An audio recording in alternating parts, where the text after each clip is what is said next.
Okay, and I am here with Zac Strobl, the director of Northern Kentucky University's Center for Innovation and Entrepreneurship. I have a question about that, but I'm not going to ask it quite yet.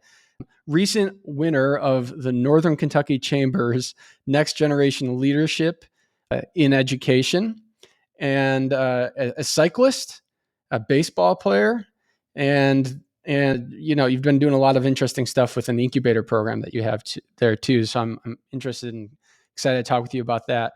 Zac, that is like my 2-second version of the introduction to you.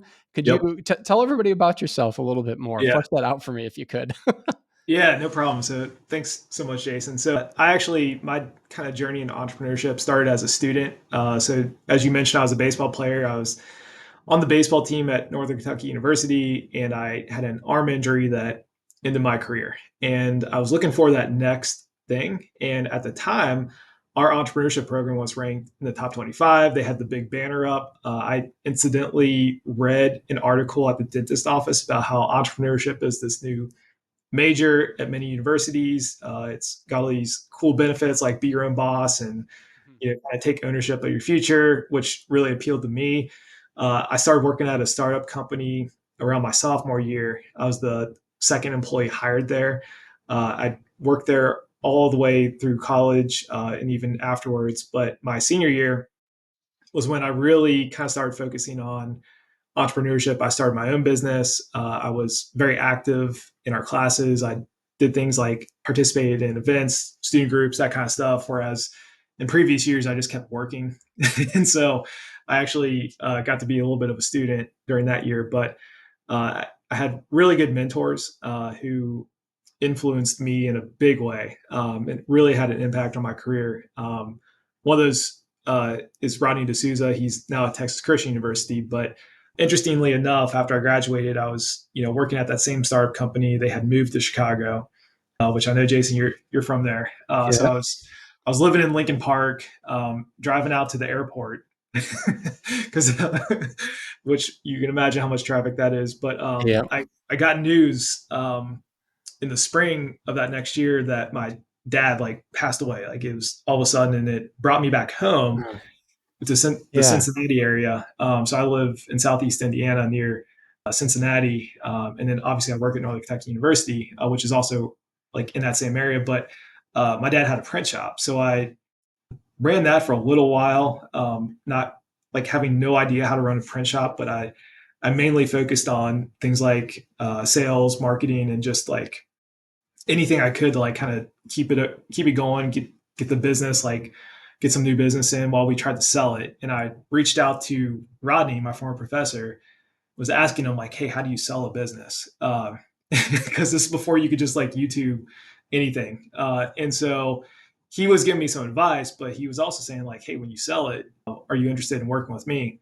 I'm trying to start this accelerator program." I'm like, "What's an accelerator program? You got to explain that to me," because that's before they're all over the place. And so he actually hired me at NKU to help him start it, and it started as a part-time position. I then kind of worked my way up after that. But in kind of the meantime, I did other interesting things. Like I was a consultant at the Small Business Development Center. On top of running the incubator, we took over the Entrepreneurship Center in 2014, kind of rebranded it, created all these new cool programs. Eventually, Rodney was recruited to Texas Christian University, where he's the entrepreneurship director there. And they put me and one of my colleagues in an interim role, and then eventually we had another director, and then finally worked my way up to the director position. So that's a little bit of a lengthy intro, but it's kind of an interesting journey getting into working in entrepreneurship after being a student who benefited from the program. That's really interesting. And I'm obviously I know it's been a while, but I'm sorry to hear about your father as Yeah, thank you. well. And you know, but that had to have been an interesting journey, kind of taking over the family business and trying to, you know, t- figure your way through that. If you, if you weren't experienced in the area of print shops and things like that, I imagine, that's actually the name of this podcast. This should work is my, like one of my life ethoses, which is, like I don't know what I'm doing. Let's see what happens. I'm not quite certain what's gonna, how Yeah. it's gonna shake out. And that's, I think, like my by my estimation, what a lot of entrepreneurship is, as well as kind of operating in areas of uncertainty and just kind of being okay with not knowing what you're doing. You mentioned mentorship as well, which I think is really interesting. It seems like a key component to your story. And I guess before we dive into some of these other questions, how do you think about mentorship? Is it important in your program, in your center? Is it something that you kind of pass on to students as thinking about as well? And how has it played a role in your development too? Yeah. So personally, I have mentors in various aspects of my life. On a personal level, I'm married. I've been married 11 years now. I have a daughter who's 7, a son who's 4. And I have mentors who mentor me as a dad, who have mentored me from like a personal finance standpoint. And in a course of my career, I've always kind of gravitated towards people who I look at what they're doing and I'm like, oh, okay, they've figured something out. So that's been a really big part of my own personal development is utilizing mentors. But then as far as working with students, that's kind of the cornerstone of our programming is mentorship. And I'm glad you caught that because that's a lot of people will ask me like, what's so like, how do you do this? Like, how do you run an accelerator? How do you do this new program, that kind of stuff? And because we are focused on undergraduate students primarily, that's what we spend most of our time doing is, building one-on-one relationships with them. Like, yeah, there's all this programming and events and things that you can do, but I'm discovering more and more like to see a student, especially like we have kind of a unique, at least to some people might think it's unique, like student base where we're still at 42% first generation students. So a lot of them are coming from families where they may not have seen success. They may not have seen like their parents in a fulfilling career. So for a lot of them, like and there's statistics on this, like there a lot of students are lacking mentors in their lives, especially Gen Z right now. And so we're trying to be one of those mentors and then also connect them to other people who can be a mentor to them also. Yeah, that's excellent. I'm curious, what's the mix? Excuse me. What's the mix of of mentors that you have? Are they alums? Are they people affiliated with the institution? Are they people in the business, in the business world, kind of in the area? All of the above. What does that look like for you? Yeah. And I know, so this is a national podcast, maybe even international, but we're in the greater Cincinnati area. And so I can literally see downtown Cincinnati from the dean's office right down the hall. And, and so we're part of this metro area that kind of expands out the 3 states. Like if you look at a map, you'll see a loop of 275 that kind of goes through all 3 states. And that's really a lot of where a lot of our students are coming from. And so uh, we have a very good business community, and it's very diverse. There's a few industry clusters, but just when you look at it, it's pretty like all over the place. And there's big co's like P&G and Kroger, but then there's many small to medium sized businesses, and kind of everything in between that. But we also have the benefit of 82% of our alumni are in the region still. And so for us, like we can reach out to people who went to NKU, are entrepreneurs, maybe they went through our programs and ask them like, hey, do you want to help out? And sometimes vice versa, they'll reach out to us.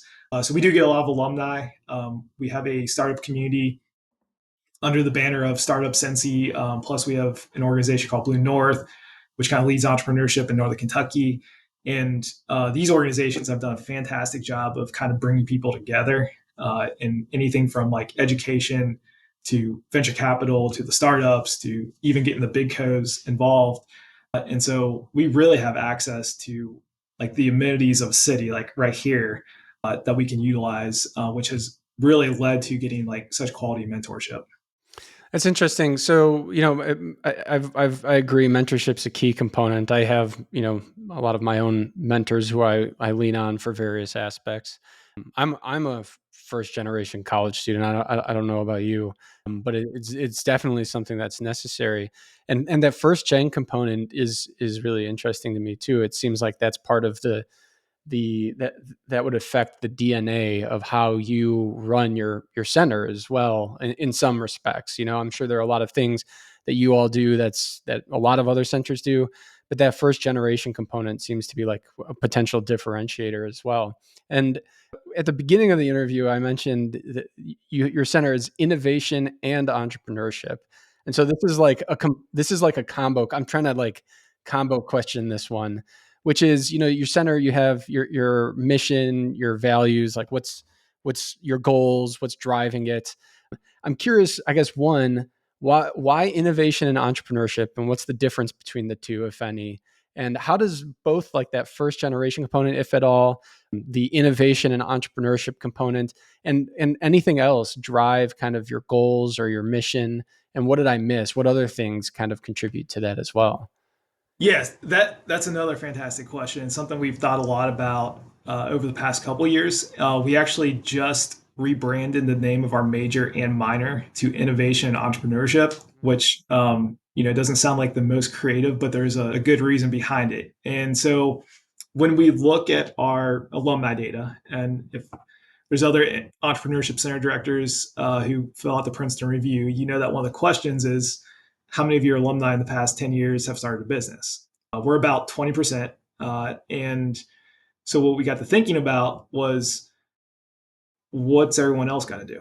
And I had that same exact question as a student. And I chose to double major in marketing and entrepreneurship because I'm like, well, if I don't find success in this business venture I'm working on, what do I do? And so what you'll see at other universities, and we're a big proponent of this, is encouraging our students to minor in innovation entrepreneurship. So if they're not part of the College of Business, and we could explain why that is, but just because the core classes they have to take, we want them to minor in entrepreneurship. But if they are a business major, they could double major, and so do accounting and entrepreneurship. And if they end up doing just entrepreneurship, that's great as well. But what we found was the top skills employers are looking for is actually what we teach. So if you look at like the World Economic Forum has a article that you can pull up where it's like, hey, these are the top 10 skills of 2025.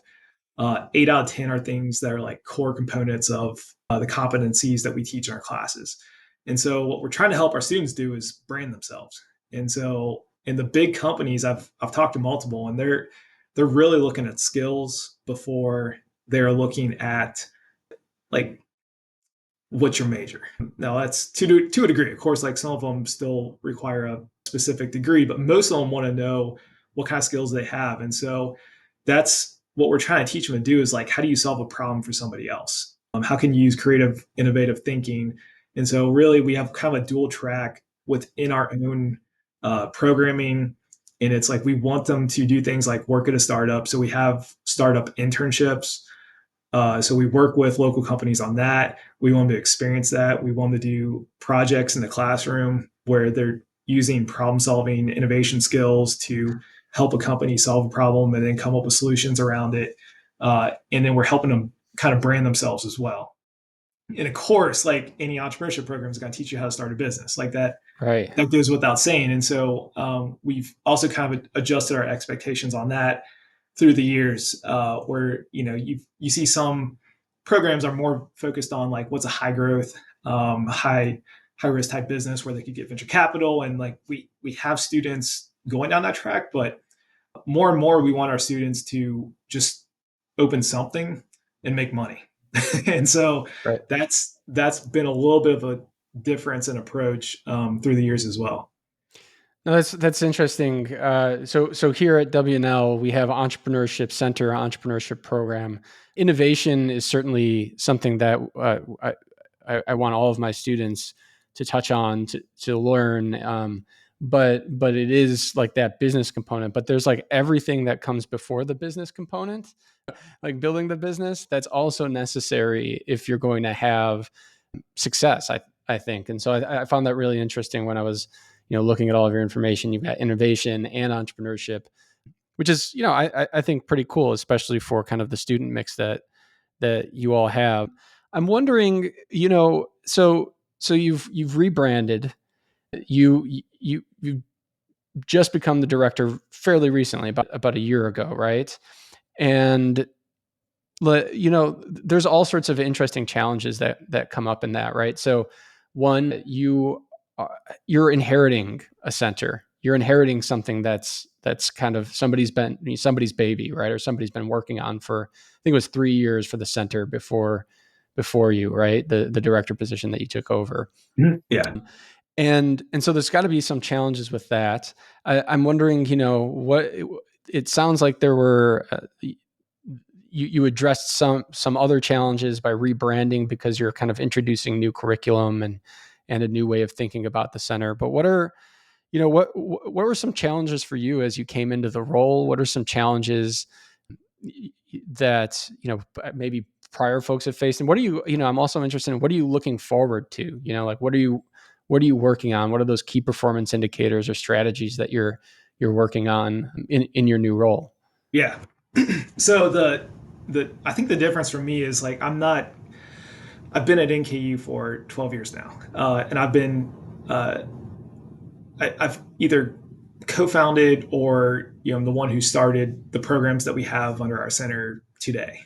So it wasn't a huge shift, and actually our previous director, his name's David Schneider. He's our entrepreneur in residence. And when David started, we actually talked about succession.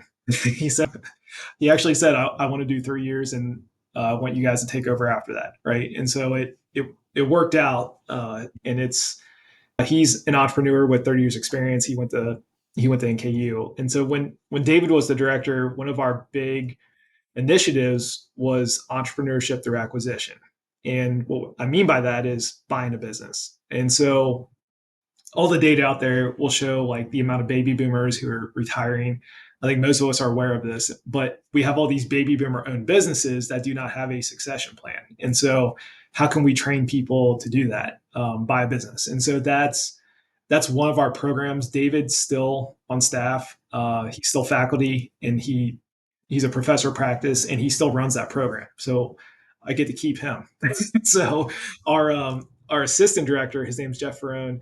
He's been here longer than I have, and he's the best teacher at NKU. With apologies to some of these other great professors, but Jeff is just awesome. And he's very, very good at working with the students. He's one of the most dynamic people you'll ever see in the classroom. And so he brings like lots of institutional knowledge, plus just like he's fantastic with students. And so we really have like a fantastic team. And where we're heading is we've always had a focus of entrepreneurship across campus. We actually won an award in 2015 from GCEC, Global Consortium of Entrepreneurship Centers, for that. We're now trying to like put that on steroids. And so like a lot of the reason we just revamped our curriculum is to help students who are like, yeah, we want our students to start a business, but we also want to be able to get jobs. So like that was a focal point. It's like, how can we be the leading talent provider to the startup community? That's a big focal point for us. We've done things like created startup internships and worked with some local governments to do that. And it's small right now, but things are really ramping up in our community. Our partner organization, the Community Blue North, they just got funding to open an innovation center in Covington, Kentucky, which is right across the river from Cincinnati. It's the biggest city in northern Kentucky. And so you're going to see more energy around that. And things take time in academia. And so Yeah. we are planning on how do we integrate our entrepreneurship classes across campus and work with more professors, more programs. And those are all things that are in the works right now. And in the meantime, everything like is going. And so we've run our accelerator program since 2012. So we run that every summer. Recently, we just launched a rural innovation program where we actually go into a rural county in Kentucky and we teach entrepreneurship for 5 weeks. And it's once a week, so not every single day. But so we've built a program around that. We do a lot with high school students as well.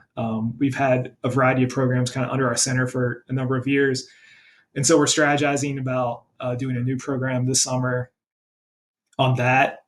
We are doing things like, instead of doing the same old like speaker series where you just bring a bunch of people to campus, we actually go out and do and meet people. So we've had people, like, we've done a food tour where we visit a variety of places such as incubator kitchens plus local restaurants, stuff like that. The students get to interact, make food, and talk to the owner, the entrepreneurs who started these businesses, and learn from them. So our whole we have like a big philosophy on learn by doing. I know other entrepreneurship centers do as well. Everything we try to do is like very hands-on. And so, but it's really, our focal point is growing what we're doing. And like, yeah, we'll add some new programs and stuff like that. But that's really kind of, I'd say, a shift is like, we've established like we're pretty good at helping students start businesses. Our accelerator program's been ranked. It's been a finalist at some various awards. So we're going to keep that kind of stuff going. And a big mission for me is making sure that we are helping our students find jobs too. And Yeah. if we can help the startup community at the same time, that is win-win. Right. No, that's great. I like that as like a measure. I talk a lot about how, entrepreneurship is a, I think first and foremost, a mindset, a way of thinking, Yeah. like many other ways of thinking. Mhm. And if you can teach students that way of thinking, and probably some of the skills that you mentioned, businesses are looking for as well, those students will fit in very well in kind of like that startup culture. Yes. Yeah. What are some of those you mentioned a little bit, but could you talk a little bit more about like, what those skills are? What does a successful student know coming out of your program that will make them an excellent startup employee or a person, an excellent founder? Yes. So first and foremost, I would say the top skill is problem solving. And literally, like any study you pull up where it's like, what are companies looking for? It's problem solving. And so, Yeah. and it is so much, it's so prevalent. So and that's really like, I'll tell students all the time, like, that's kind of where like any startup company starts, is like, are you actually solving a problem for somebody else and creating enough value to where they want to give you money to solve their problems? Like, that's it. And so can you do that for somebody else as well? So definitely problem solving, creative thinking, being able to utilize your entrepreneurial mindset, which is the first class in our program, and think through, you know, how can I solve this problem differently? How can I, take examples of how someone else solved the problem in a completely different industry and apply it to this industry? Using that kind of thinking is really big for us. We want to teach our students to take ownership. And so it's like, hey, if you're the one who's in charge of this, like, it's not someone else's fault. It's your fault if it doesn't get done. So Yeah. we really want them to have like an ownership mindset of, hey, I'm in control of my future. Like, yes, a lot of outside factors are out there, but like, it's up to me to take those steps to really like find a fulfilling career, start a business. But then when I'm working for somebody, like, to take responsibility at the job I'm in. So we want them to learn that. We want them to be able to critically think. That's another one of those top skills, because a lot of what we do is like kind of reframing their mindsets from what they experienced in K through 12 to, hey, you're not taking a test. We actually don't give tests in our core entrepreneurship classes. Oh, wow. It's all like application. So go do this. Like, go, like, one Right. of our professors does a $10 challenge, where he gives them literally $10 cash and says, go see how much money you can make in 2 hours. And you'd be very surprised. Maybe you've heard of this exercise, but Yeah. be very surprised with like how much money students can make when they really put their minds to it. And so it's a lot of it's kind of rewiring what you've learned already, which so and just teaching them like, hey, it's things are different now. Like, you got to take ownership, you got to think differently. So yeah, those are a few of like those top skills Yeah. that we really want to learn. Yeah, it's really interesting. When we get for the past 10 years, as when I've been teaching, one of the biggest things I've noticed is students enter college with an expectation that it's going to be the same as their K-12 education. They're going to learn how to take a test. They're going to take the test, and then that will be the evaluation of their knowledge. But in higher ed, in entrepreneurship, and other places too, it's much more than taking a test, and there is not necessarily one good answer, one right answer, and and so creating space for students to be more comfortable in an uncomfortable situation is really important. You have to give them an ability to take chances that they didn't know they could take, because a lot of their K-12 education probably didn't put them in situations where they were taking a lot of chances. They're taking tests instead, right? So there's like that one component to it. You got to create space for the creative mindset. You have to create space for people to take chances.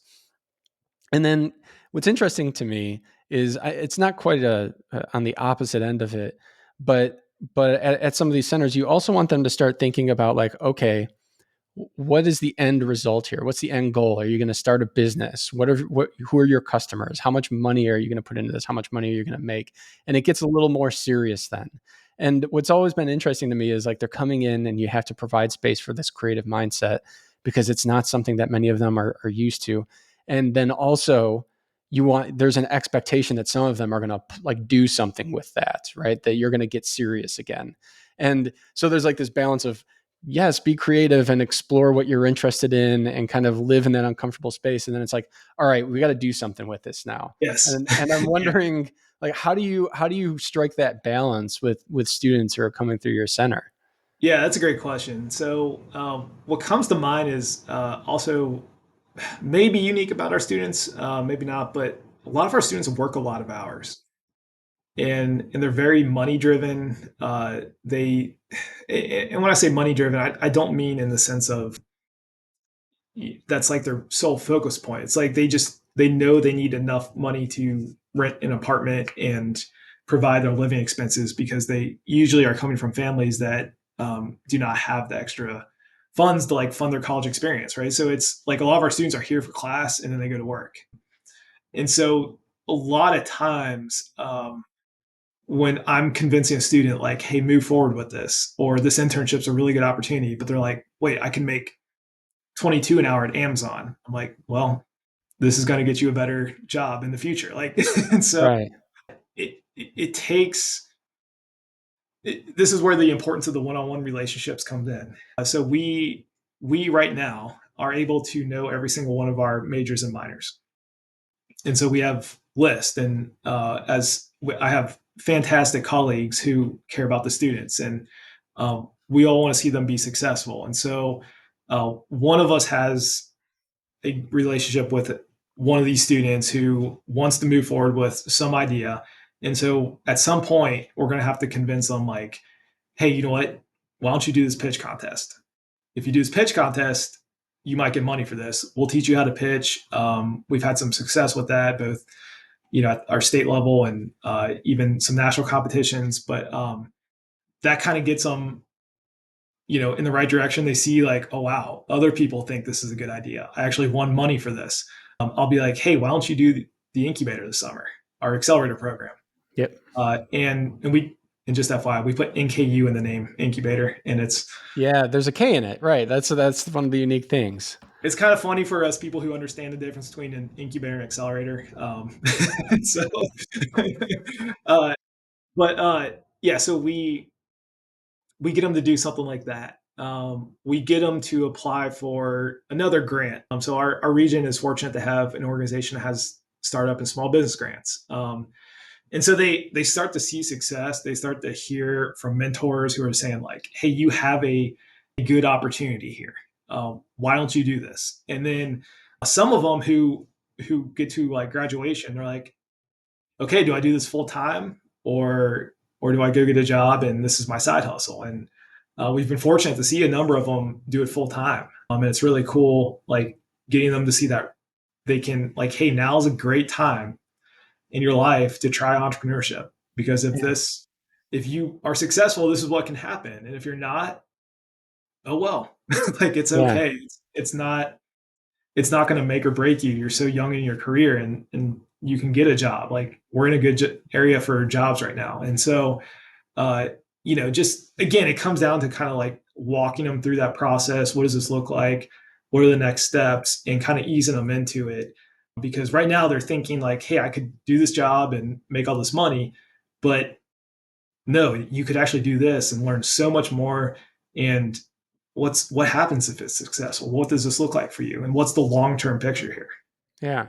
You mentioned, the several successes that, over the years. What's one that comes to mind? What's one that's like, oh yeah, this one right here, everybody should know about, and what made it a success in your mind?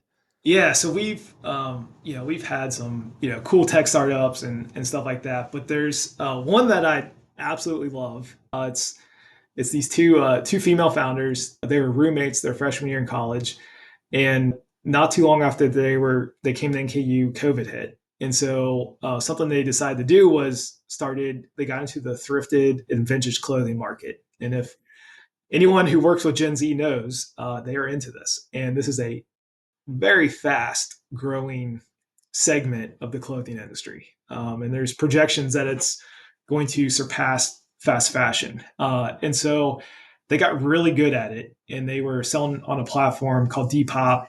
They worked their way up to a top 10%. We started working with them. They told me they were interested in exploring retail. And so I helped them get into one of our local pop up shops. They had like instant success. They exceeded projections within the first month.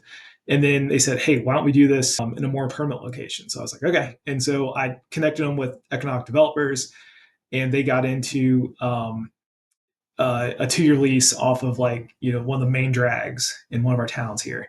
And so they've been doing successful there. But we also helped them get in the pitch contest. They were in our incubator program. And then now you're seeing them pop up. They just got into our local Forbes 30 under 30, which was really cool to see them in there. There's a publication called Sensi Inno, which is under American Inno, if you've seen that. They were 5 under 25 innovators to watch in our local area. And they're such a dynamic duo, because there are other people doing this, but they're usually by themselves. And because those two work so well as partners, it's just cool seeing them. And they're called Peachy and Vintage, if I didn't say the name.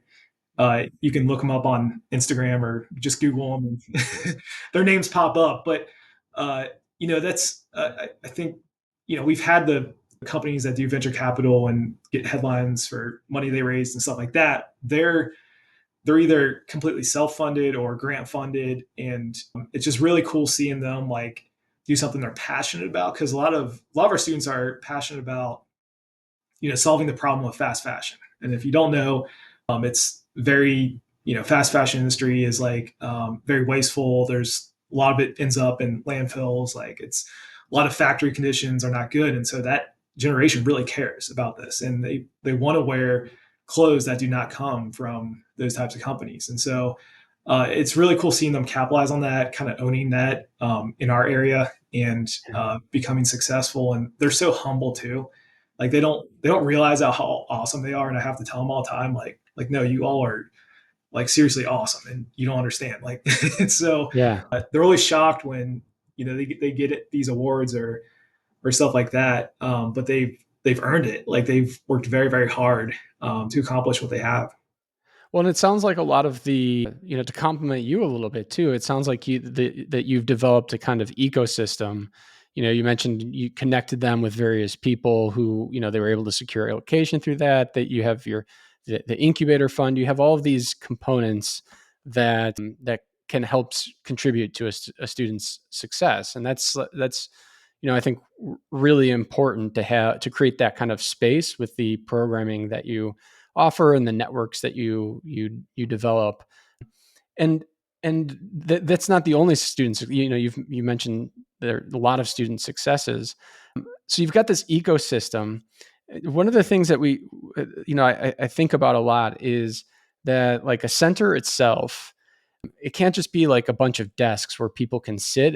That's just a space, right? It has to be like a place where people feel like, they can meet other people who are doing interesting things, where they can accelerate their business idea through the ecosystem that you've developed. There's like intangibles and tangibles to it that give that create kind of, the collaborations between, you said the two founders. Yeah, Yeah, right. for that example, yeah, that For, was for two that founders. example, I'm Yeah. wondering, like, are most of your student businesses collaborative efforts between students, or are a lot of them is individual? What does that look like? Yeah, for us, it's mostly individual.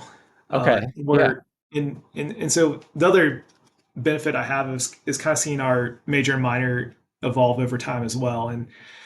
And we have way more business starts coming from students than we have had in years past. Hmm. And a lot of people, I don't think they realize like how long it takes. I can't remember if I mentioned this or not, but our center is turning 25 years old this Hmm. year.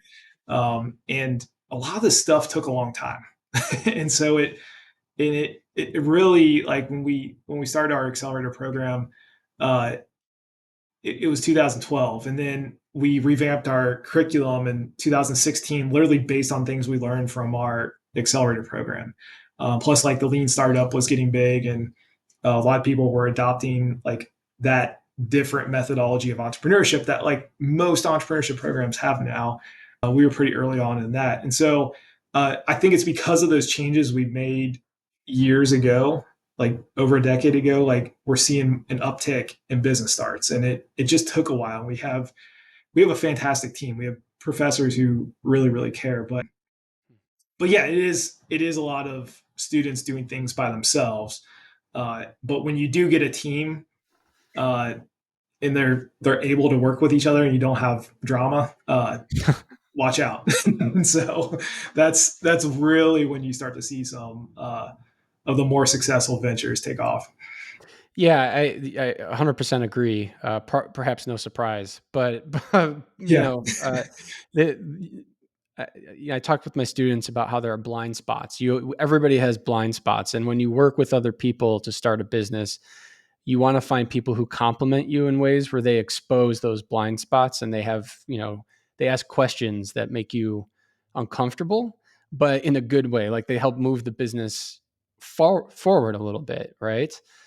How, and there's no right way to do this, but like, I imagine just the collisions that happen in your space kind of lead to some partnerships, things like that. How do you give students the how do you create a place where students want to collaborate with each other, where they come together and work on things together? Yes. So we are in a situation where a lot of our students, they live in the region, they come here to go to class, and then they leave. If they Yep. hang out here, they might be in a student group. They might be in between classes. They might be working on a class project or something. But most of them are here and gone. Okay, and it's primarily a commuter college for us. And so what we have to do is, yes, we have student groups. We have like we did a marketplace last year, which got like our students working on that. It was totally student run. It was really cool. Like we had over 50 students with businesses, or they're selling art, things they made, stuff like that. It was really cool. But I'd say what we've found the most success in is getting them to work in groups in the classroom. Mm. Something we added last year, we call it Norse Nexus. We've put them into cross class, meaning like we've taken all of our core classes, taken all students, and we've mixed them in the groups. And we required them to meet at least 9 times over 12 weeks. Hmm. And so the reason we're doing that is we want to build a sense of community. And we want them, there's also, studies out there about how loneliness is at an all-time high. And we were concerned because we weren't seeing students interacting. I think many of us have experienced where you walk into a classroom and everyone's on their phones and not talking to each other. And so we've done things in the classroom through like activities to get them to talk to each other, but then putting them in these groups has kind of forced that collaboration. And so yeah, to answer your question, like we've had to do like intentional things to get them working with one another. And it could be as easy as a class activity, or it could be more involved, like, hey, we're going to put you into a group that you need to meet with, and this is 20% of your grade. Yeah. Are you, out of curiosity, I had a conversation with a couple other faculty members just a couple days ago, actually, and we were talking about collaboration in the classroom. And I brought up that in my classroom, I think about that very intentionally, and I'm teaching my students agile processes, and I'm teaching them how to manage sprints and things like that. And the question I got back is, what's agile? What are sprints? And I told them, like, okay, so if you're an academic, there are certain words in academia that when somebody says them, they mean something. It triggers an alarm that goes, okay, I know what this person's talking about. I said, in industry, it's the same thing. If you're in industry and you're interviewing somebody for a job and you're talking about the processes that you use to get stuff done, and the person's looking at you and they're going, what's agile? What's a sprint? How do I do a stand up? My question would be, if I'm interviewing that person, can this person even function in my group if they don't know how my group functions together? I guess my question is, like, are you doing similar things in your space as well? Like in your program, are students learning these? Are they learning these like critical processes? How are they going about collaborating? Yeah, good question. We have not. I do know what agile and I do know what sprints are, by the way. Yeah, But yeah. um, so one thing I did uh, last year was when I put them in the groups was like we made them use project management software, Yeah, and we trained them on like, hey, you pick which one you want to use, and then I would give them tasks, and then I'd watch them delegate and who's doing what. I'd be like, okay, well now give each other a deadline. And yeah, so it was like these were basic project management principles that yeah, many of us know, and but they were doing it on a project and they were learning as they did it. So to your point, like, yes, we use some project management skills. I have not gone as far as to do agile, but it's they would we have graduates who are in that world and they're adaptable. so yeah, so we're trying to teach them to be adaptable more than anything else, and be lifelong learners so that they can pick up a process wherever it is that they end up. yeah. I'm just curious. Like this was just something that came up a couple days ago, and I realized that I know that in industry, or when you're starting a startup, you need to know these things, and you have to, like, you don't have to follow them religiously, but there are processes for getting things done, Yeah. and those processes have words attached to them, and if Yes. you know those words, then it's kind of like a shibboleth, or it's a gateway. It's a word that it's a passcode that gets you in through the door. So that's just curious to me. No, you actually got my wheels turning because I might adopt some of what you're saying right now, because Yeah. I agree with you, because I will tell them certain entrepreneurship words that they definitely need to know. I'll be like, hey, write this word down because you need to know what this word means, even if you just need to Google it later. But to your point, like, I probably need to spend some more time looking into startup words that they need to know when they interview as well. Right. No, I had a student who we'd gone through agile processes. I'd also taught in that class, I taught them how to use Figma to develop prototypes. And Yeah. he was like, I was looking at job postings and they have agile and Figma in them. And I was like, that's right. Because, Yes. you know, it's like you remember when I told you, trust me, this will apply in the real world. And you were like, okay, we'll see. It's there, it's right there in the real world. So that's just on my mind, I guess, right now, for better or worse. And this is kind of some of the stuff I think about too, as at Washington and Lee, and also at DePaul, is how do I introduce systems both into my curriculum and into the centers that I've built and or run here. I inherited the center here, and how do I introduce systems and knowledge and frameworks that are bigger than me? So if I'm teaching a class and the class has, one of its focuses is teaching students collaborative processes, my hope would be the next person who picks up that course is also going to be focusing on those collaborative processes. If I'm building a center, how do I put processes into place and give them names so that, it's the hit by a bus scenario, right? If I get hit by a bus, how does this thing sustain itself beyond me? How does this course sustain itself? How does this center sustain itself? You were talking a little bit about, there was a succession plan for when you were getting into the innovation center as well.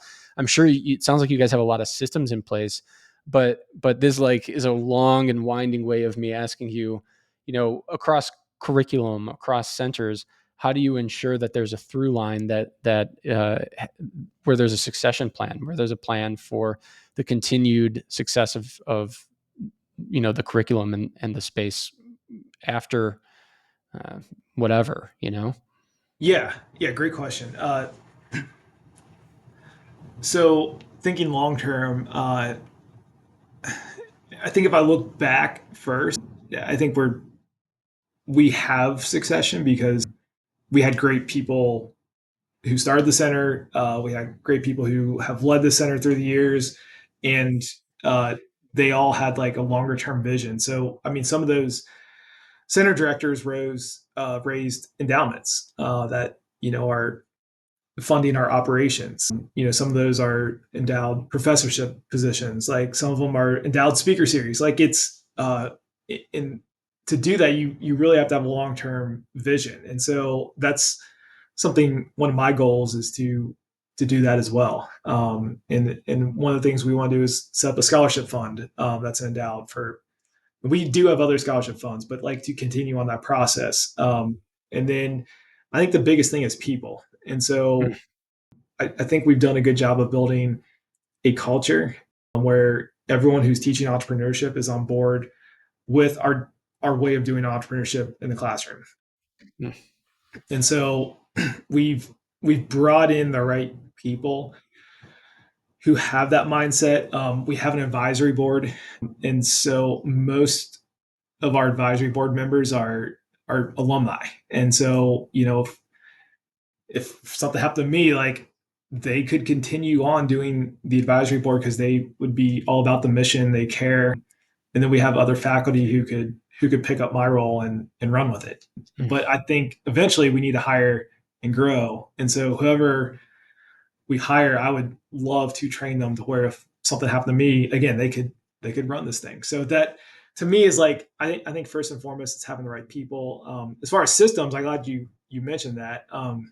Because that's like one of the things we did was we adopted like project management practices to better run our center. I'm exploring automations this year, and so I have a couple students working on that because the day to day type stuff that we do that takes a lot of time that I don't like doing, I want to automate it. And Right. so that's something we're working on as well. And then we have a recruiting strategy where we're trying to take a traditional sales approach to it, where we're actually using a CRM and paying attention to like who are these students that we're talking to and how do we recruit them into fill in the blank program, major, whatever it is. But and we have another and with our recruiting in general, like we have a little bit of a legacy set up where I have student ambassadors, and some ambassadors will lead it, and then the ones that graduate will leave, but then like the ones who are under them will come up and be the new leader. So so we're doing that. We utilize a lot of student workers as well, and so we have to kind of stagger the student workers to where they're not all graduating, and so we have some new ones coming in as well. So Yeah. Yeah, that's always the trick, and that they pass along the knowledge with as little of your intervention as necessary. Like you want the new students to learn from the older students, so that you're not teaching the same stuff to all of the employees all of the time. yeah, Is definitely something I really like that you led with people.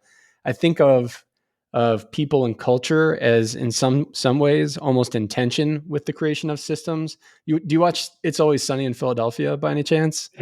yes, I used to watch that quite a bit. Okay. The most recent season ended with an episode where one of the characters, Dennis, gets a rental electric vehicle, and he gets himself locked out because the only way you can open it is with a phone, and he loses his phone, and he's on the phone with, he's able to get a new phone eventually. And when he goes to get the new phone, like, he's talking to a person, but the person's like, well, the system won't let me give you a phone. And then he can't get but then he finally gets the phone, and then he uses it to call the car company. And the person at the car company is like, well, the system won't let me unlock the car for you. So he's encountering all of these processes and systems that people have put in place to make things easier, to make things faster Yeah. at the company level. And he's having this terrible personal experience. Like, it's bad. It creates bad culture in some ways too. And I often think about that, because it's like, you know, how do you develop a culture of high trust? Well, the worst way to do that is by like creating 50 rules about how to do things, and like automating the whole enchilada. How do you go about thinking about like where the automations and the processes need to come in place, and where we need to think about people and culture a little bit more? Yeah, a lot of what I want to automate is because those rules are in place. Um, Yeah. not from us, not from us, but Right. Right. just working in a large organization. That's part of the deal. I'm glad we have oversight. I'll say that. Yeah. So, uh, yeah, that's a great question. I've never personally been the type to create a bunch of rules, probably because I always don't like following rules. And Right. so I probably need someone who actually does more of that. But I yeah, I steer towards less control, more empowerment. And so that's usually, like, especially working with student workers and students in my own classroom, I give them direction, get them started, and then I'm like, hey, come talk to me when you're coming through problems, when you're encountering a problem, and they do. So that's we used to run a program where we did projects for local businesses, and we would charge them for it. And I've gotten like really, really good feedback from the clients, and they're always blown away by what our students are able to accomplish. And it's really like they figure it out. I mean, I've personally found, like, the less I tell them to a degree, the more successful they usually are, because they have to like think through everything. And then I'll tell them, like, once they make some progress, like I'll give them feedback then. But that's really something I've kind of learned with students, especially, is like you can't tell them too much, because if you just think of like what you're able to remember, it you're not going to remember every single detail. So I try to do less hand holding, more empowerment, more like, hey, you can do this, and then come to me when you have a problem, and we'll work through it. That's in many ways in contrast, at least to how academia used to work. Certainly, how academia works in a lot of corners still, which is, I'm the professor with all of the answers. I'm going to stand up here and I'm going to give you all of the answers, and then you're going to go apply those, because this is what I've specialized in for 30 years or something like that. My students always, I've heard this over and over from different students at different universities now, that if they feel like I'm throwing them in the deep end. And in some ways I am. I'm like, here's the sandbox. Here are your constraints. I'm going to give you a little lecture, a little information to get you started. But the way that you navigate this problem isn't going to be the same way that I navigate this problem, or that anybody else is. And the best way to learn is just by doing, right? Yes. And then right, we'll come back and we'll bring the class together and we'll talk and reflect on the challenges we faced, and we can learn from each other. But I'm going to throw you in that deep end, and we're going to see how you do. And I'm a lifeguard, so I'll jump in if you're drowning. But other than that, like, buckle up. Here we go. Do you? I wonder if you have any. I think often of conversations I've had, in the past decade plus, and some questions are like, well, that's not how we teach, right? Or that's not how we do you hear, like, how do you navigate that within academia? This kind of somewhat different approach to learning effectively. Yeah, we hire good people. Yeah. Honestly. So, Back to the good people. I love it. yeah, Yeah. it's well, it's I mean, we've all, especially because of space we're in, like, a lot of us have worked with student entrepreneurs. A lot of us have worked with student workers, and you know that like the ones who are coachable are the ones that you probably enjoy working with the most, right? Because they're actually listening to what you're saying. And so whenever we've had the opportunity to hire an entrepreneurship faculty member, we were very keen on like, is this person a good teacher? Is there evidence that this person like does a good job working with and interacting with students? How do they interact with us through the interview process as well? So we've been very, very, very fortunate Hmm. to have faculty who have that same mindset of like, hey, I don't have all the answers. I've made plenty of mistakes. I still make tons of mistakes. Like, I'm going to Yeah. be upfront about that with my students. Like, and so yes, I have more life experience and I've done some things, but like, and I'll help you think through it. But you're gonna have to, like you said, like you're gonna have to jump off the into the deep end and figure stuff out on your own. I'm here to help you, but you're gonna have to go do some stuff. So all of our faculty, fortunately, have that same approach. Interesting.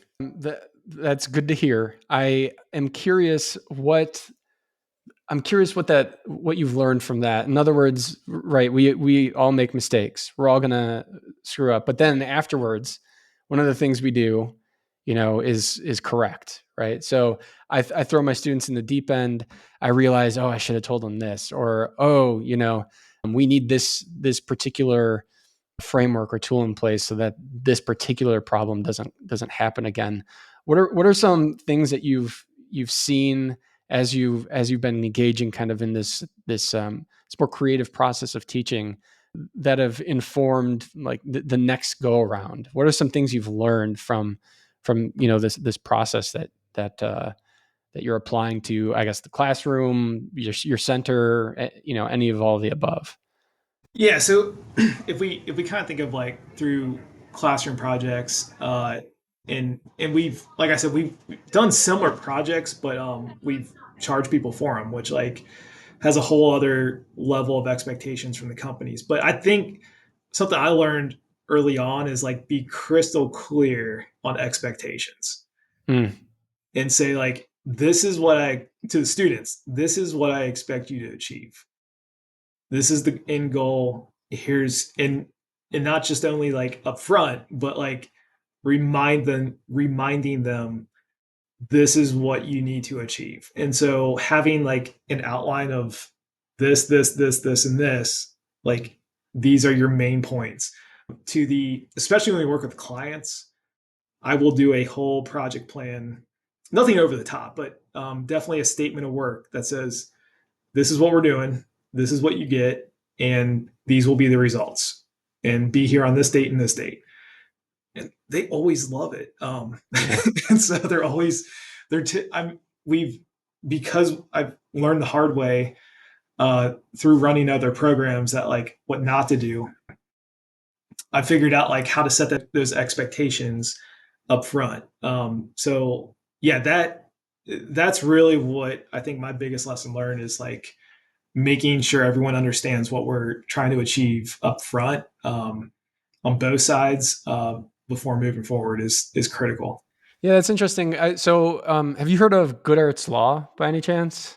I have not. Goodhart's law is that the measure should not become the target, and what it means is you can measure things like a rubric is a measurement tool, right? And it's actually a targeting tool as well. Students will often ask me in my class, like, not only do I want you to give me what the end result's going to be, I want you to tell me how many points are assigned to each of these things so that I can know how I'm going to be graded. Then it becomes a target for them because what they do is they game the system. They know that they have to do these things in order to get a grade. And so they check the boxes, right? And now the measurement has become a target. And the reason for the measure existing no longer matters. I want you to learn this, and this becomes I will demonstrate my learning by following exactly what this rubric says to get the points that I want. Does that kind of make sense a little bit? It sure Yeah. does. Yes. This is a problem I see. It's not just in entrepreneurship, but particularly in entrepreneurship where you're asking the students to like operate in an uncertain space.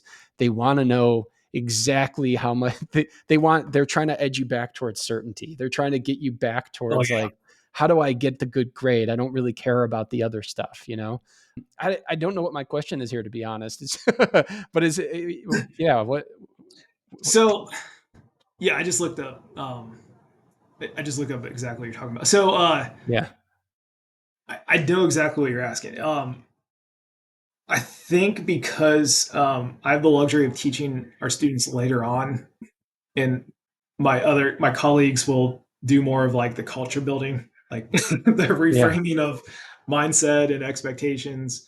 Uh, I do get those students who want certainty. They like things being outlined. I had a student the other day saying like, how, "Where's your point system? I don't see yeah. it." I'm like, "I'll tell you later." Yeah, It's like, right.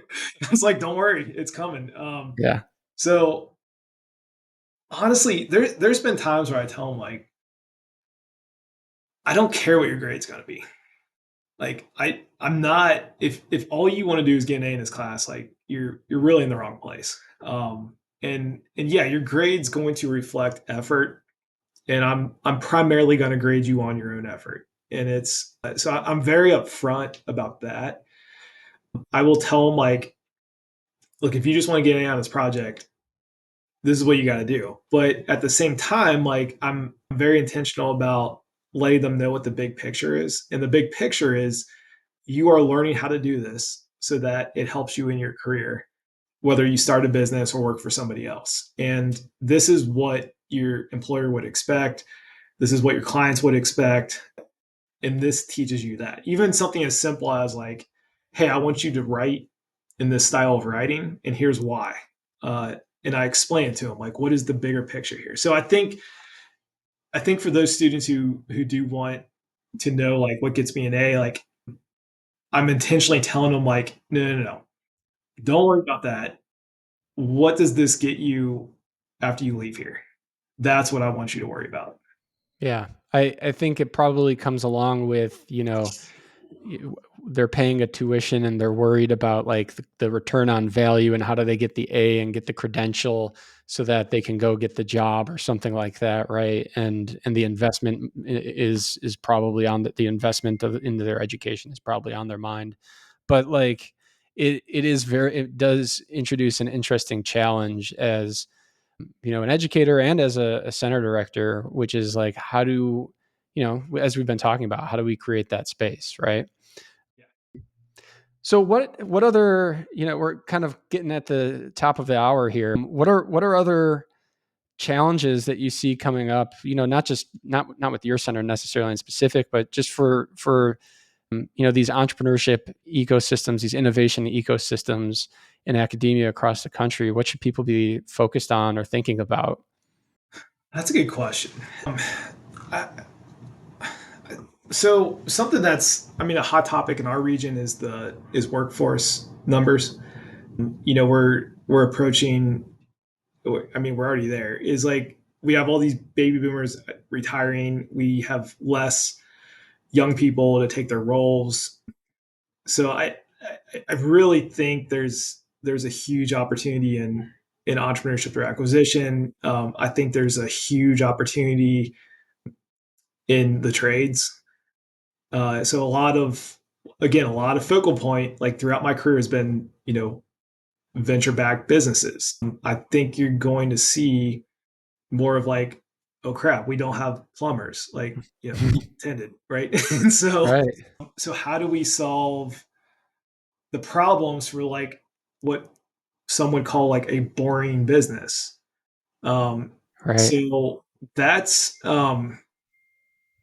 where I foresee a bit of a shift in focus. And yeah, I'm not saying let's you know unhitch from VC or anything like that. I'm saying like there's going to be such a need in the trades that I just foresee like more economic emphasis and workforce emphasis going into this. And with it is going to come more businesses for sale, and that's going to be a huge opportunity.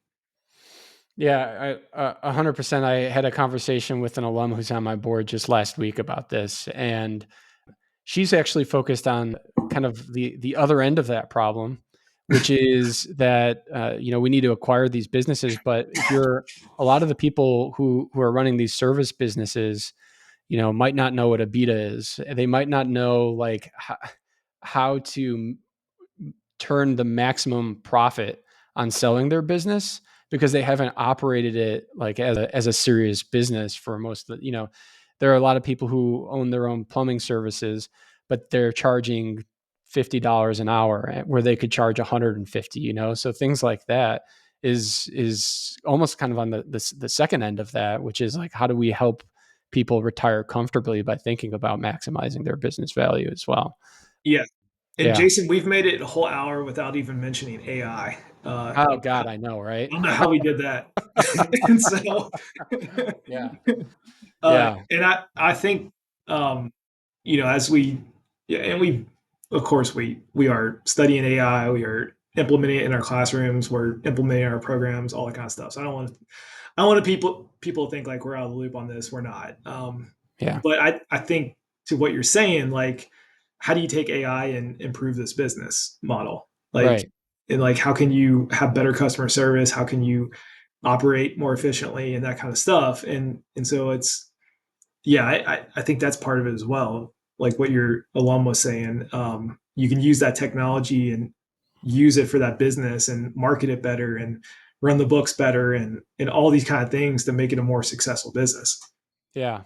Yeah, that is surprising in part that we haven't talked about artificial intelligence. There's a Yeah, whole conversation that could be had there about how students use it in the classroom yeah, as well, often to their own detriment. But that's like yes, a whole yeah. I've that's seen a whole that. 2 hour conversation in a podcast Yeah, alone. My lord, just it's like, I know your business model canvas was generated by AI. This is not, yeah, can you tell me about this now? No, I really, so how do you understand your market segments then if you haven't done the research, blah blah blah, anyways, we could spend so much time on that, but like I said, another time maybe. Where can people, I usually end with this question. What are you excited about? Where can people find you? What do you want people to know about that you're doing? How can we get the word out about your work? yeah. Two places. So one is connect with me directly on LinkedIn. My name is Zac Strobl, ZACSTROBL. But then we have a Instagram page that we use. The primary audience is for students, but it's at nku.cie, so Center for Innovation and Entrepreneurship. We post a lot on there about things that we're doing, and so it's again this is like we're trying to showcase to students like, hey, these are opportunities, these are success stories, these are your professors, they're normal people, they're not figureheads, like stuff like that, right? So it's you can see what we're doing. It's I tell our board and some of our like administrators like, hey, if you want to see what we're doing, like go on there. But yeah, that is going on. What am I excited for? I was real pumped about the start of semester. As we record this, this is our first week of classes, and I just completely revamped one of my classes. It's called the Innovation Lab, and I'm going to require students to go make money. And Nice. that's going to have challenges. I know it, but I don't care. So Nice. I'm going to face those challenges as it comes up, and that's the first time we've ever done that. It's an experiment. It could go wrong. I'll adapt if we need to, but I'm really excited to see that. I made them. They're submitting what they want to work on this semester right now, like by Sunday, and so I'm really kind of curious to see how this goes. Oh man. Okay, we should talk about this after this is over because we're doing something similar right now Interesting. at Okay. WNL, and I have similar kind of like, I hope this works. Yeah. I don't know, we'll see how it goes, but it does. That's super cool. I could talk all day. But we'll talk at after this maybe. But hey man, I appreciate your time, especially this is the first week. Holy cow. Okay, so you're like in the thick of it, and you took the time to do this, Zac. I appreciate Yeah. Appreciate you giving me the I'll give it time. a call. And I worked throughout the summer, so I was ready. okay. So I was ready to go. Good. All right. Well, Zac, thanks so much. And I think people will get a lot out of this interview. Thank Appreciate you. it. Thanks for what you're doing, Jason. I'm really excited to listen to this podcast, especially as these episodes start coming out. Yeah. Cool.